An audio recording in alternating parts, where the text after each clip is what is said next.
Hey, good morning. Let's go over today's trade plan.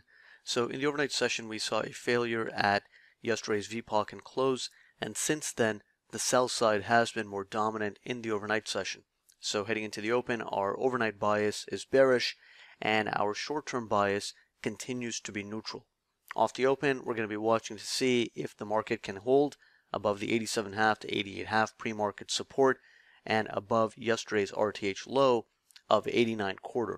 Continuing to hold above that area would leave the door open for an upside move back into the pre-market resistance at 92.25 to 93.25 and the initial resistance zone at 95 to 97.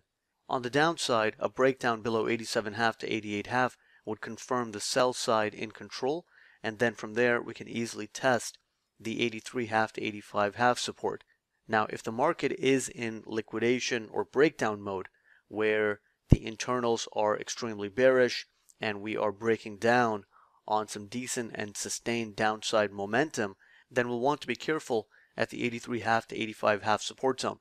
Below that, we have support at 75.5 to 78, which marks the bottom of the current short-term balance area, and that is still a spot where responsive buyers can defend and be active, and it would also mark a short-term range extreme given the recent volatility that we've seen in this market.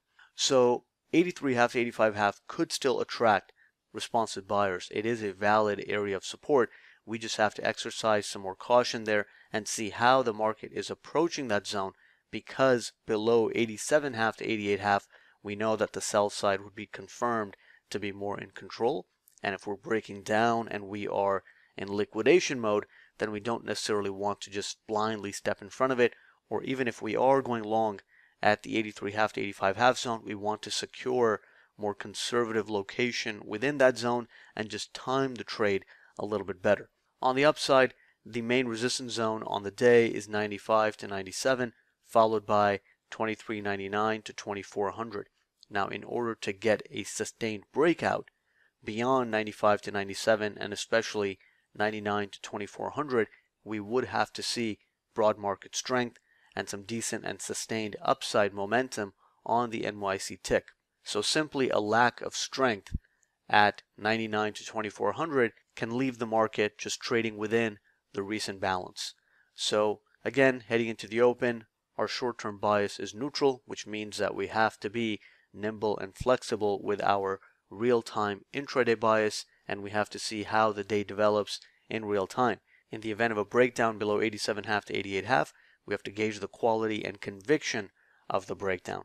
If it's not breaking down on heavy downside momentum and we're seeing a lack of momentum into 83.5 to 85.5, then it could just be a failed breakdown attempt and turn right back around. So how the market responds to 87.5 to 88.5 is going to help us establish our very short-term bias immediately off the open. So those are the main thoughts heading into the open. Let's see if the buy side can still hold us together, and we'll take it from there.